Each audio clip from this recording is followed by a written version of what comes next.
오늘 본문 열왕기하 5장 1절부터 14절까지의 말씀을 저와 여러분이 번갈아 교독하시겠습니다.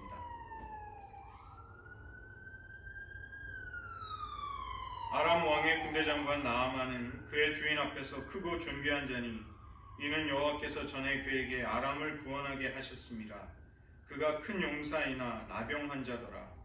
전에 아람을 지어나서 이스라엘 땅에서 작은 계집아야 저가 하나님의 그의 여주인에게 이르되 우리 주인이 사마리아에 계신 선지자 앞에 계셨으면 좋겠나이다. 그가 그 나병을 고치리이다 하는지라. 나만이 들어가서 그 주인에게 보여 이스라엘 땅에서 계집아의 말이 나이로 하나이다. 아람 왕이 이르되 갈지어다 이제 내가 이스라엘 왕에게 글을 보내리라 하더라. 나아만이 곧 떠날새 은 10달란트와 금 6,000개와 의류 10벌을 가지고 가서 이스라엘 왕에게 내가 이스라엘 나아만 당신에게 보내오니 그니 당신에게 여호와는 당신의 군대장을 거두소서 하더라. 이스라엘 왕이 그 글을 읽고 자기 옷을 찢으며 이르되 내가 사람을 죽이고 살리는 하나님이냐? 그가 어찌하여 사람을 내게로 보내 그의 나병을 고치라 하느냐? 너희는 깊이 생각하고 저 왕이 틈을 타서 나와 더불어 시비하려 함인 줄 알라 하니라. 하나님의 사람들이 이스라엘 왕이 자기 옷을 찢었다고 왕에게 보내오니 왕이 어찌하여 그 사람을 내게로 보내어서 이스라엘 중에 있는 손을 봐야겠다. 나아만이 이에 말들과 병거들을 거느리고 이르러 엘리사의 집 문에 서니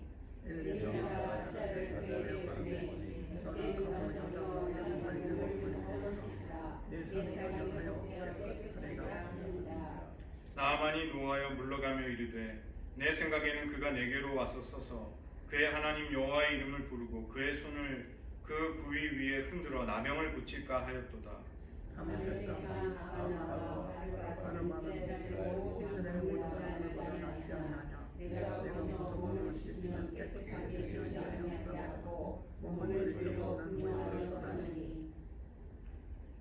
그의 종들이 나와서 말하여 이르되 내 아버지여 선지자가 당신에게 큰 일을 행하라 말하였다면 행하지 아니하였으리이까. 하물며 당신에게 이르기를 씻어 깨끗하게 하라 함이리이까 하니 하나님의 사람의 말대로 요단강에 7번 몸을 잠그니 그의 살이 어린아이의 살같이 회복되어 깨끗하게 되었더라. 기도하시겠습니다. 하나님, 우리가 권력에 대한 추구, 부와 명성에 대한 욕망들을 내려놓고 하나님 앞에 가장 연약하고 겸손한 자가 될 때 큰 은혜를 받음을 나아만의 생애 속에 함께 나누게 하시고 우리의 생애 역시 하나님 앞에 가장 연약한 자로 겸비한 자로 나아가 하나님의 큰 능력을 덧입게 하여 주시옵소서. 모든 말씀 예수님의 이름으로 기도드립니다. 아멘. 종교개혁자 존 칼빈은 인간의 마음을 일컬어서 우상을 만드는 공장과도 같다고 했습니다. 그 정도로 수없이 많은 우상이 우리들의 마음속에 끊임없이 매 순간 만들어지고 있습니다. 우상 숭배는 우리가 하나님을 사랑하지 못하도록 만드는 결정적인 문제입니다. 우상 숭배는 이렇게 어떤 주변적이고 사소한 문제가 결코 아니라는 것입니다. 게다가 우리 모두는 다 각각 서로 다른 약한 부분들이 있습니다. 하나님을 똑같이 사랑하고 똑같이 신뢰하는 것이 아니라 모든 사람의 기질, 인격적인 특성, 삶의 여정, 하나님의 부르심이 각각 다르기 때문에 우리 안에 하나님을 사랑하는 신앙의 색깔도 다르고 또 우상 숭배의 문제 역시 모든 사람에게는 다른 것입니다. 그러나 큰 관점으로 본다면 이미 하나님께서 이스라엘 백성에게 주셨던 10계명에서 그 제1계명과 2계명에서 우상 숭배의 문제를 다루고 계십니다. 우리가 하나님보다 더 사랑하고 앞세우고 신뢰하며 의지하는 것들이 우상이 되기가 쉽습니다. 너는 나 외에는 다른 신을 두지 말고 어떤 신들의 형상이든지 만들어서는 안 된다. 이 하나님의 요구는 우리가 하나님을 가장 사랑하고 하나님을 최고로 사랑하기 위한 우리의 제일 중요한 가장 본질적인 부르심과 관련되어 있기 때문입니다. 마틴 루터는 이런 말을 했습니다. 모든 행위로 이루어지는 죄의 아래에는 우상 숭배의 문제가 있다. 그리고 모든 우상 숭배의 행위 아래에는 복음에 대한 불신이 있다. 우리 역시 하나님을 온전히 사랑하기 위해서는 우리 속에, 우리의 내면 속에 은밀하게 숨겨져 있는 우상들을 분별해야 합니다. 그 우상은 우리의 공동체 속에도, 우리의 문화 속에도 숨겨져 있습니다. 그리고 우리에게 영향을 주는 것이죠. 우리가 무엇을 추구하는가, 그리고 그에 따라 어떤 문제들이 생기는가, 사람마다 각각 다릅니다. 어떤 사람들은 힘, 즉 성공과 성취, 또 어떤 영향력을 가지기를 추구하죠. 그래서 이 권력을 추구하는, 권력 의지를 가진 사람들이 제일 두려워하는 것은 사람들이 자신을 하찮게 여기는 것입니다. 굴욕과 멸시를 당하는 것을 두려워하죠. 그 때문에 권력을 추구하는 사람들의 곁에 함께 살아가는 사람들은 어떤 인상과 어떤 취급을 당하냐 하면 이 권력을 추구하는 우상을 가진 사람들로부터 이용과 착취를 당합니다. 권력을 위해서라면 사람을 굉장히 띄워주다가도 필요가 없어지면 헌신짝같이 버리는 것이죠. 바이든을 그렇게 띄우다가도 바이든이 이길 수 없다고 생각하자 그를 미국 국민들의 투표를 통해 뽑힌 후보라 할지라도 강제로 끌어내리는 것입니다. 이런 권력을 추구하는 사람들의 가장 큰 문제는 분노라는 그 정서, 감정이 그의 문제가 됩니다. 또 그에 반해서 어떤 사람은 사람들의 인정과 사랑을 받기를 간절히 갈망하는 그런 종류의 사람들이 있습니다. 영성신학자 헨리 나우엔이 그런 사람입니다. 그는 사제였지만, 로마 카톨릭 사제였지만 평생 사람들의 인정과 우정을 갈망하는 그런 종류의 사람이었죠. 그리고 이제 그가 죽고 나서 사람들이 그에 관한 여러 가지 기록들을 정리하면서 그가 평생 동성애적인 욕구들과 투쟁하고 싸워왔다는 것을, 그런 것들도 알려지게 되었습니다. 이 인정과 사랑을 바라는 사람들은 사람들의 거절을 두려워하고, 이 끊임없이 인정을 달라고 하는 사람들은 주위의 사람들을 숨막히게 만들어버립니다. 그리고 이런 사람들은 그 인정을 얻지 못한다고 할 때 낙심해서 비겁한 사람이 되어버리죠. 그 다음에 평안함과 편안함을 추구하는 사람, 이런 사람들은 프라이버시가 굉장히 중요합니다. 그리고 스트레스가 없는 삶과 자유로움을 추구하죠. 그래서 그런 압력을 받을 때 굉장히 무너져 버립니다. 이 자기의 자유를, 자기의 자유로움과 평안함을 추구하는 사람들 곁에 있는 사람은 무시를 당한다. 저 사람은 왜 이렇게 우리를 배려해 주지 않지? 이런 느낌을 취급을 받기가 쉽습니다. 이런 사람들의 약점은 권태로움에 빠지는 것입니다. 그 Seven Deadly Sins, 7가지의 치명적인 죄가 이제 서양 신학에서 큰 전통인데, 거기에서는 나태가 그 수도사들의 적입니다. 나태와 우울이 결합된 것을 그 세븐 데들리 신즈에서는 아케디아라고 부르는데, 그것을 일컬어서 정오의 살인자라고 부릅니다. 모든 세상을 다 버리고 수도원에 들어온 수도사들도 정오에 평온하고 고요하고 아무 일도 일어나지 않는 때 게으름의 나태에 빠져서 하나님을 향한 열정을 잃어버리게 되는 것이죠. 위기가 찾아오는 것입니다. 이제 그런 종류의 어려움이 있고, 마지막 종류의 사람들은 삶을 통제하고 이렇게 다 자기가 주도적으로 모든 것들을 안정감 있게 유지하기를 원하는 사람이 있습니다. 이런 사람들은 불확실함을 아주 힘들어합니다. 제가 저희 부부가 결혼을 했는데 저는 3번째 유형이고 저희 아내는 4번째 유형의 사람이었습니다. 그래서 저는 평안한데 제 아내는 그냥 걱정 이런 거에 최악의 경우를 항상 머릿속으로 이렇게 시뮬레이션을 돌리고 이런 사람이에요. 그래서 저는 그 사람이 이해가 안 가고 그 사람은 또 집사람은 제가 이해가 안 가고, 그래서 나중에 이제 좀 이해를 하고 나서 저런 걸 힘들어하는구나 이제 이해하게 됐습니다. 이 끊임없이 통제하려는 사람은 주변 사람들을 계속 비난하고 이렇게 계속 판단하는 인상을 주죠. 그럴 수밖에 없죠. 자기가 불안하니까. 그래서 염려와 근심이 많습니다. 이러한 것들이 왜 중요하냐면 우리는 각각 서로 다른 사람들이기 때문에 분명히 우리가 강한 장점이 있고 약한 부분들이 있습니다. 우리가 무엇을 갈망하고 추구하며 은연중에 자꾸 이끌리는가에 따라서 그런 지점에서 우상 숭배의 문제가 생기기가 쉬운 것입니다. 나아만 장군으로 보면 나아만 장군이 놀라운 그의 성취와 성공, 그의 능력이 통하지 않는 삶의 어려움을 맞닥뜨리게 되죠. 그것이 오늘 열왕기하 5장의 본문입니다. 나아만 장군은 오늘날의 시리아에 해당이 되는 고대 근동의 아람이라는 나라의 군대 장관이었습니다. 하나님은 아람을 구원하시는데 이 나아만 장군을 사용하셨습니다. 우리나라로 비유하자면 이순신 장군 같은 사람입니다. 아람 왕이 자기의 신을 경배하러 산당에 들어갈 때도 이 나아만 장군의 손을 의지할 정도였다고 그렇게 성경이 말씀하고 있듯이 그는 뛰어난 명성과 사회적 지위를 가지고 있었습니다. 나아만 장군보다 높은 사람은 단 한 명, 왕밖에는 없었습니다. 문제는 그의 엄청난 성공과 성취와 명예도 통하지 않는 사건이 찾아온 것입니다. 갑자기 나병이 발병을 하자 그는 문둥병자가 되어버린 것이죠. 나병은 물론 구약 성경 속에서 한센시병만을 지칭하지는 않습니다. 살이 썩어 들어가고 문드러지는 모든 종류의 피부 질환을 성경은 나병이라고 부릅니다. 이 나병이 무서운 것은 건강을 잃어버리는 것뿐만이 아니라 전염병이기 때문에 사회로부터 추방을 당하고 모든 인간관계가 끊어지게 됩니다. 그래서 나병을 일컬어서 천형, 하늘로부터의 형벌이다 이렇게 이름을 붙입니다. 우리는 우리 스스로에 대해서 대단한 자부심을 가질 수 있습니다. 인류의 성취가 예술과 문명의 건설, 과학의 발전을 통해 이루어지는 것을 볼 때 우리는 정말 인간이 위대하고 대단하다는 생각을 가지게 되죠. 그러나 잠시만 생각해 본다면 동시에 우리는 하나님이 코에서 호흡을 거두어 가시면 즉시로 종말을 맞이하는 그런 연약한 존재들입니다. 사도 바울은 그리스의 아테네에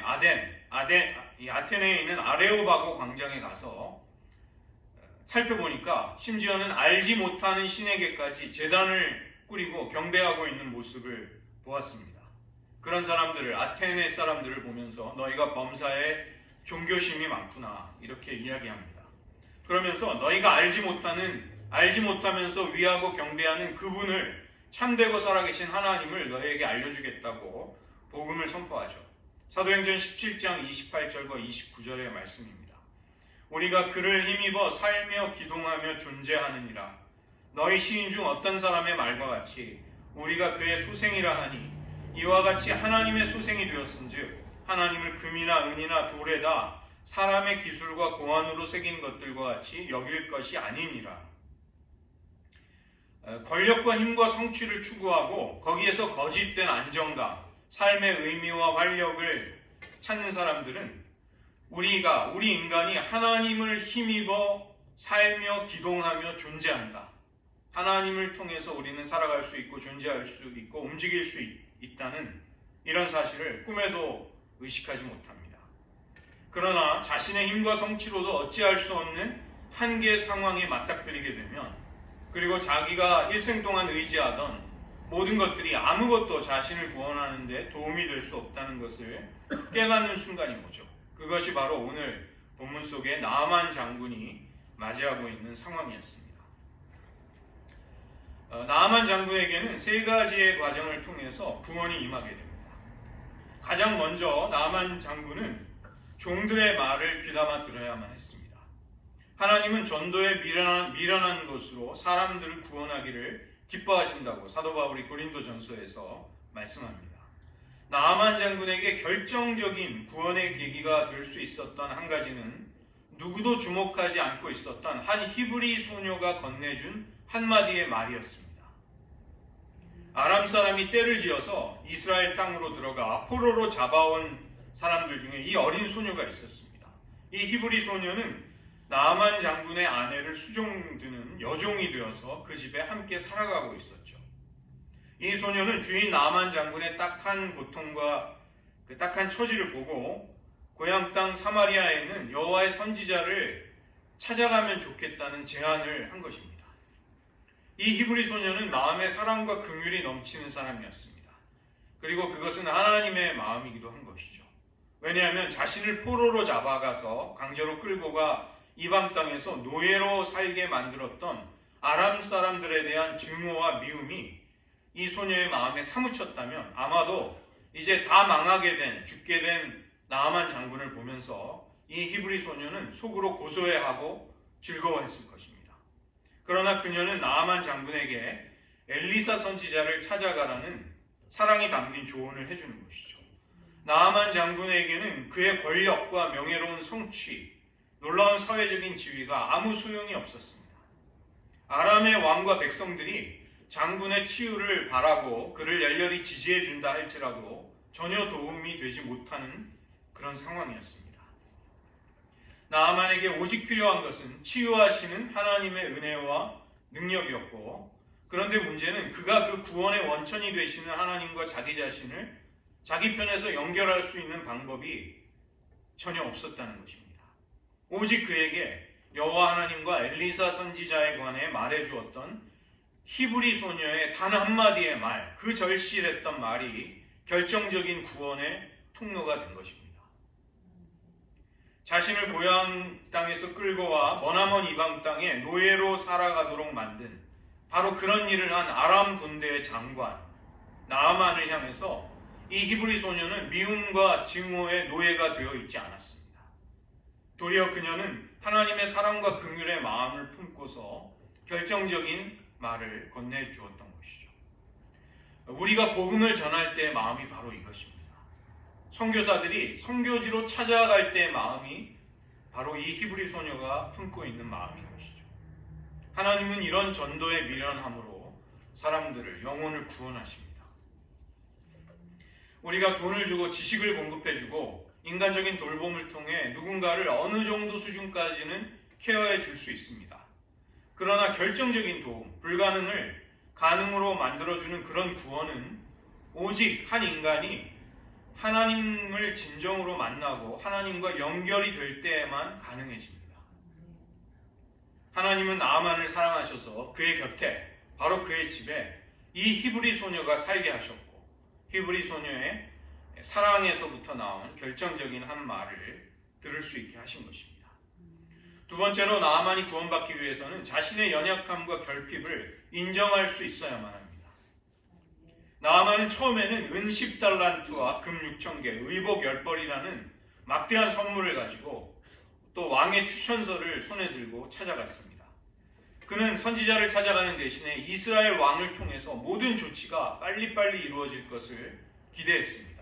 오늘날로 말하면 공항에 가서 패스트 트랙을 들어가는 것과 똑같은 것입니다. 그러나 정작 엘리사는 얼굴조차 보여주지 않습니다. 엘리사는 사환 게하시를 보내서 요단강에 가서 7번 몸을 씻으라는 지시를 내릴 뿐이었습니다. 적어도 엘리사 선지자가 직접 와서 신의 이름을 부르면서 아픈 그 상처 부위에 손을 흔들면서 치료하는 행동을 해줄 것을 기대했던 나아만의 기대가 산산조각이 난 것이죠. 나아만이 분노해서 그 자리를 떠나려고 했을 때 이번에도 그를 구원한 것은 그의 종들의 말이었습니다. 선지자가 더 큰 일을 시키더라도 해야 할 수밖에 없는 상황이 아니십니까? 강물에 내려가 씻으라는 게 무슨 큰 일이겠습니까? 선지자의 말씀대로 하십시오. 만약에 나아만이 건강하고 성공과 성취가 자신의 삶을 든든하게 지탱해 준다고 생각하는 사람이었다면 그는 결코 하지 않았을 행동을 순순히 하게 됩니다. 그는 자신의 연약함과 결핍, 무능력과 부족함을 인정한 것입니다. 그대로 순종하자 어린아이의 살과 같이 그의 나병은 깨끗이 고침을 받게 됩니다. 나아만이 할 수 있고 해야만 했던 유일한 한 가지, 그것은 자신의 연약함과 무력함과 절대적인 가련함을 인정하는 일이었습니다. 그리고 하나님의 구원을 값없는 선물로 온 마음을 다해 받아들이는 일뿐이었죠. 하나님의 은혜를 원하는 그분에게로 나아갈 때 사람들이 가져야 할 유일한 조건은 결핍입니다. 무언가가 모자라고 다 채워지지 않았기에 하나님께 나아가 체험을 받게 되는 것이죠. 하나님의 치유를 구하는 사람에게는 상처가 필요합니다. 하나님을 찾을 때. 하나님의 정결케 하심을 얻기 원하는 사람은 부정함을 가진 사람, 정결치 못함을 가진 사람이 하나님께 나아갈 수 있습니다. 하나님의 능력을 체험하기 원하는 사람은 그분에게로 나아갈 때 빈손을 들고 나아가야만 합니다. 예수님은 내가 의인을 부르러 온 것이 아니요 죄인을 부르러 왔다고 말씀하십니다. 건강한 사람은 의사가 필요 없다고 생각하기에 의사를 찾지 않죠. 그러나 병에 걸린 사람, 특별히 중병에 걸려서 생명이 위독한 사람은 의사를 간절하게 찾습니다. 제가 뉴저지에서 알던 한 집사님은 차로 하루에도 많게는 100마일 이상을 운전하는 그런 직업을 가진 분이셨습니다. 하루는 큰 교통사고가 나서 위급한 수술을 받습니다. 그러는 과정 가운데 심장에 혈관이 꼬여서 꽈리처럼 부풀어 올라 있는 것을 발견하게 되었습니다. 의사가 말해주기를 당신이 이것을 조금만 더 늦게 발견했더라면 바로 죽게 되었을 것입니다. 그런 말을 들었다고 합니다. 그분이 겪었던 교통사고는 불행이 아니라 그분의 생명을 구원하시려는 하나님의 사인이자 하나님의 섭리였습니다. 물론 우리의 삶의 모든 우연이나 모든 사건이 항상 우리에게 좋은 결과를 가져다 주지는 않습니다. 그러나 우리가 나만을 보면서 깨달을 수 있는 것은 우리의 결핍과 모자람은 우리에게 구원을 베푸시고 은혜를 내려주시는 하나님을 만나기 위한 조건이라는 것입니다. 오직 그분을 통해서만 주어지는 구원을 우리가 받아들이기 위한 배경이 된다는 것이죠.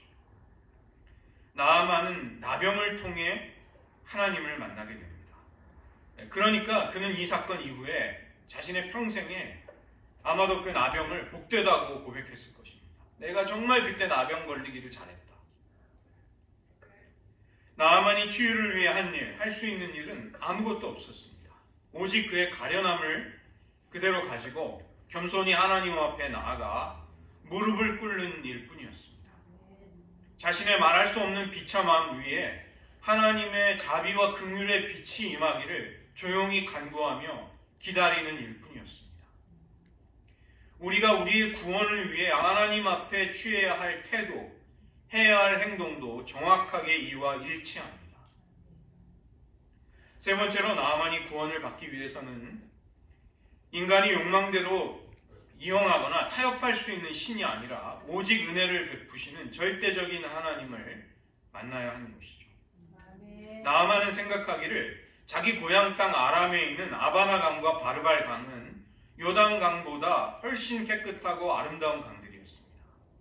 그런데 그것에 비해서 이런 흙탕물 같은 훨씬 못한 요단 강에 7번씩이나 몸을 담궈야 한단 말인가. 그러나 그는 그대로 했던 것입니다. 7번 몸을 담글 때도 1번, 2번 횟수가 증가됨에 따라 몸이 좋아지지도 않았습니다. 마지막 7번을 다 채워야만, 끝까지 다 들어갔다 나와야만 그는 비로소 치유의 능력을 경험할 수 있었던 것이죠. 하나님을 향한 지적인 관심이나 종교적인 호기심을 가진 사람들이 있습니다. 그러나 속으로는 하나님을 판단합니다. 그리고 기독교 신앙을 자기 나름의 잣대를 가지고 재단을 하는 것이죠. 이건 마음에 들고 이건 성에 차지 않는다. 이 목사는 메시지가 약하고 이 목사는 또 사랑이 없네. 이 교회는 활기가 부족하고 교육이 부족하고 주차장이 불편하네. 이런 생각들을 하죠. 그러나 그런 쓸데없는 것들을 다 내려놓아야 합니다.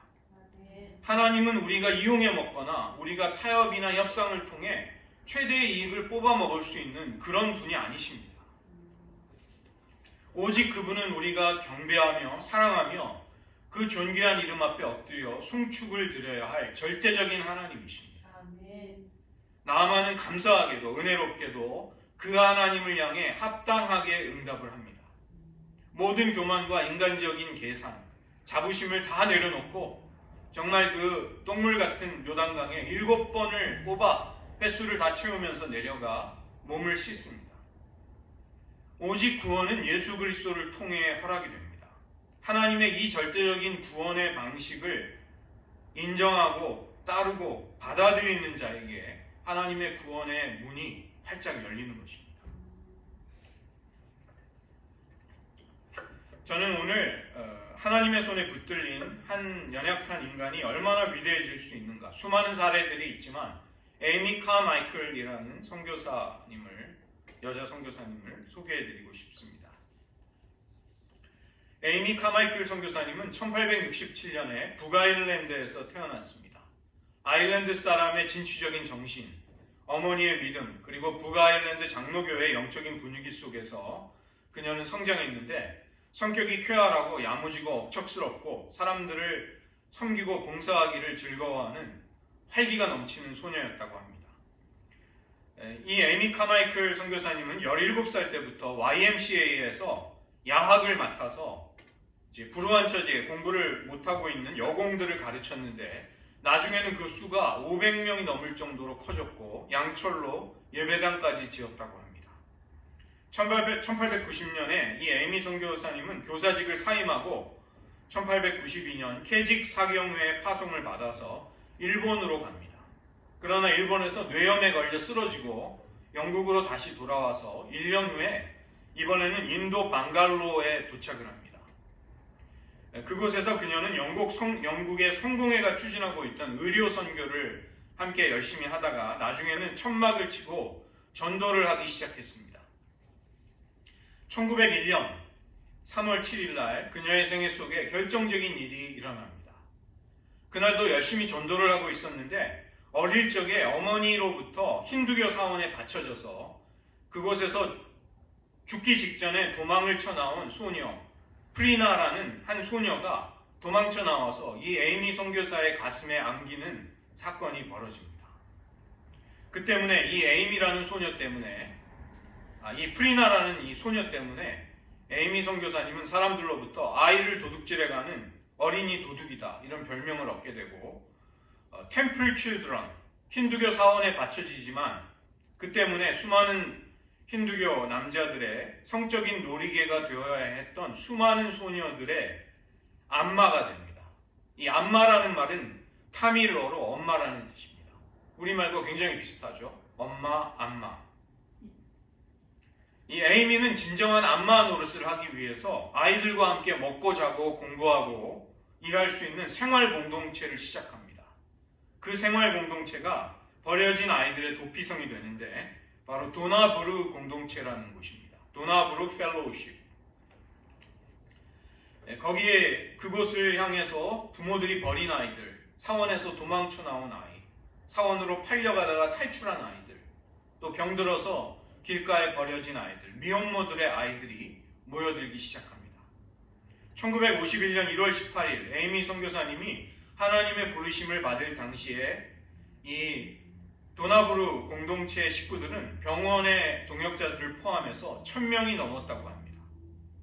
그 100년 동안 얼마나 많은 어린아이들이 구원을 받았고 그 아이들이 자라서 가정을 이루고 인도 사회에 쓸모있는 인재가 되었는지 수를 헤아릴 수 없다고 합니다. 그러나 오늘 저희가 주목하기 원하는 이 에이미 카마이클 선교사님의 생애는 도리어 그녀의 말년, 그녀의 인생의 마지막 부분에 관한 것입니다. 1931년 그녀의 나이가 64세가 되었을 때 밤중에 구덩이에서 넘어져서 다리를 다치고 등뼈가 부러지는 사고를 당합니다. 그때부터 에이미 선교사님은 휠체어를 타게 됩니다. 1948년 그녀의 나이가 81살이 되었을 때 욕실에서 넘어져서 전혀 몸을 움직일 수 없을 정도로 심하게 다치게 됩니다. 그리고 척추에 핀을 꼽는 대수술을 받아야만 했습니다. 그러나 그녀는 절망하지 않고 그녀의 마음속에 한 가지의 생각이 떠오릅니다. 그것은 십자가에 계신 예수님의 모습이 생생하게 떠오른 것입니다. 우리가 보통 생각하는 것처럼 십자가에 못 박힌 채로 땅 위에 이렇게 꼿꼿이 세워진 모습이 아니라 이 등을 땅바닥에 둔 채로 손과 발에는 못이 박혀있는 예수님이 십자가에 못 박힌 채로 땅에 누워있는 장면이 그녀의 마음속에 떠올랐습니다. 그녀는 자신이 지금 취하고 있는 자세와 그것이 똑같다는 것을 문득 깨달았습니다. 예수님이 이미 경험한 것을 자신도 단지 통과할 뿐이라는 것을 알게 되자 그녀의 마음속에 신비스러운 평안이 찾아옵니다. 그녀는 주변의 친구들에게 이런 이야기를 했습니다. 너희 중에 몇 사람은 아마도 나중에 어려운 일을 당할 수 있기에 내가 꼭 말해줄 것이 있단다. 그것은 하나님이 어떠한 경우에라도 항상 너희와 동행하신다는 것이야. 너의 마음이 가장 원하는 것을 언제나 가장 정확히 아시고 그분은 찾아오신단다. 이 에이미 카마이클 선교사님은 자신의 생애의 마지막 20년을 심각한 질병으로 고통당했습니다. 그러나 하나님과 연합하고 동행하는 기쁨을 누리며 수많은 이들을 섬겼습니다. 그리고 많은 책을 그 시기에 저술했습니다. 자기가 쓸 수 없었기 때문에 입으로 구술해 주어서 그렇게까지 책을 썼다고 합니다. 하나님이 함께하고 계시는 가장 연약한 한 여인을 통해서 하나님은 위대한 일을 행하셨고 지금도 이 도나브루 공동체를 통해 하나님은 행하고 계십니다. 이 에이미 카마이클 선교사님은 조지 뮬러와 같이 인간들에게 자기의 필요를 한 번도 알리지 않았습니다. 모든 일을 기도로 구하고 하나님의 기도의 응답으로 이 엄청난 수의 선교회가 지금도 유지되고 있다고 합니다. 우리는 성공과 성취, 힘과 권력을 추구하는 대신에 하나님의 손에 붙들리기를 구하는 사람이 되어야 합니다. 우리가 도리어 가장 연약하고 가련하고 하나님 외에는 아무런 소망이 없는 사람이 됐을 때 우리는 구주 예수님께 나아가 구원을 경험하게 될 것입니다. 그리고 함께 하시는 하나님이 우리에게 은혜와 사랑을 여전히 베풀고 계심을 체험하게 될 것입니다. 말씀을 의지하면서 저희들 한번 기도하기 원합니다. 여러분의 마음을 한번 성찰해 보십시오. 우리의 마음에는 무언가를 원하는 갈망이 있습니다. 그 대상은 힘과 권력일 수도 있고 사람들의 인정과 사랑일 수도 있습니다. 혹은 안정되고 자유로운 삶을 희구하는 사람들도 있죠.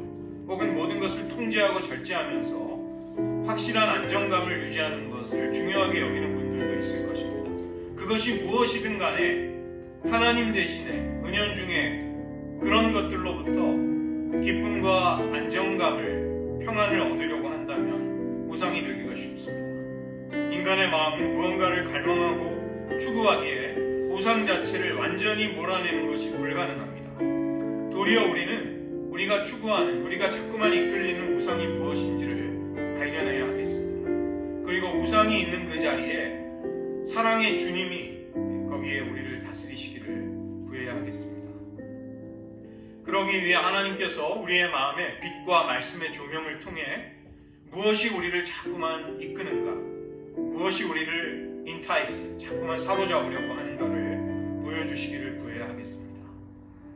나아만과 같이 우리의 삶의 한계를 하나님 앞에 겸손히 인정해야 하겠습니다. 이 시간 기도하기 원하는 것은 하나님, 우리에게도 결핍과 부족함과 연약함 또 실패가 있습니다. 그러나 도리어 그것 때문에 하나님께서 하나님의 충만케 하심으로 우리들을 채워주시옵소서.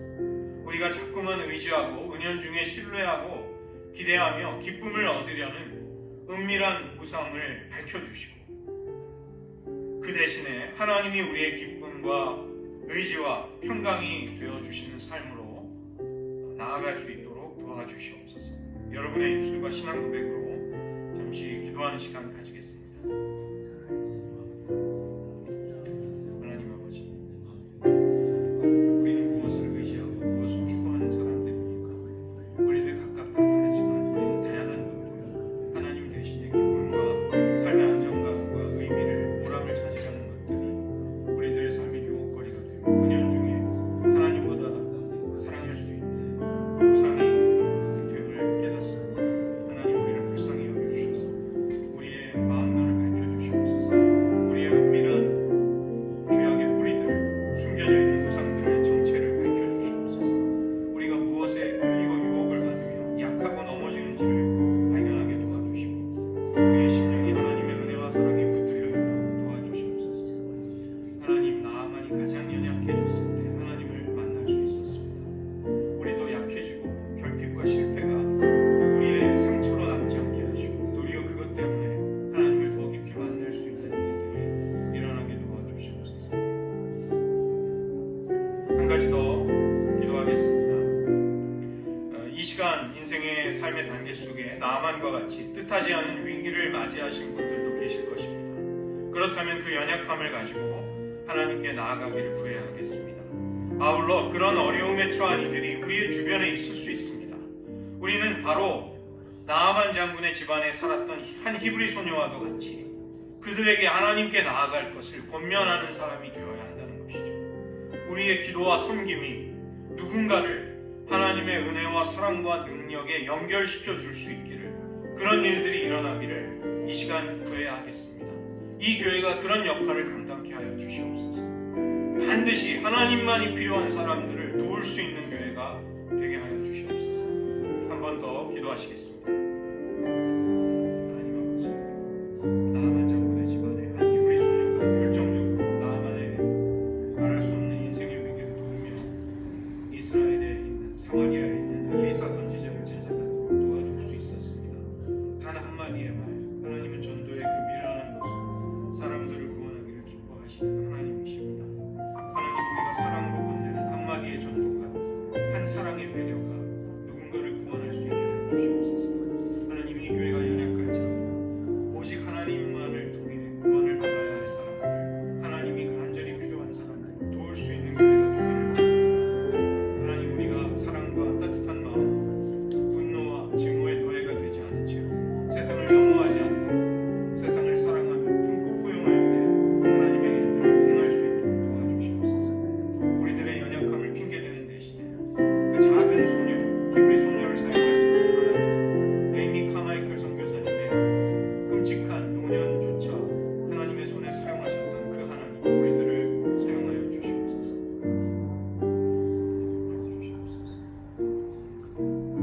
기도하겠습니다. 하나님 아버지, 나아만 장군이 가장 연약하여서 자신의 결핍과 부족함과 연약함을, 무력함을 그대로 인정했을 때 구원이 임하였듯이 우리들 역시 언제나 가난한 심령으로 하나님만을 찾기를 원합니다. 불쌍히 여겨주시기를 간절히 간구하는 기도가 우리의 심령에서 끊이지 않게 하여 주시옵소서. 한 히브리 소녀가 결정적으로 나아만 장군의 고통과 삶의 위기를 도울 수 있었습니다.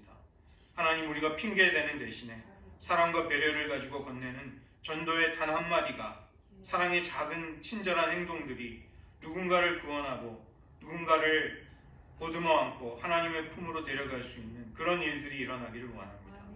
하나님, 이 교회 비록 작을지라도 우리가 사랑으로 기도하며 섬기는 그런 모든 노력과 선한 일들이 하나님의 일을 이루기를 간절히 원합니다. 하나님, 우리들의 생애 속에 상처와 아픔과 실패와 고통들이 있었습니다. 그러나 단지 그것이 상처로 끝나는 것이 아니라 그 때문에 우리는 하나님을 만날 수 있었습니다. 하나님, 우리가 더욱 연약함을 가지고 하나님 앞에 나아가 날마다 하나님의 능력으로 체험받는 인생을 살아가게 도와주시옵소서. 모든 말씀을 예수님의 이름으로 기도드립니다. 아멘.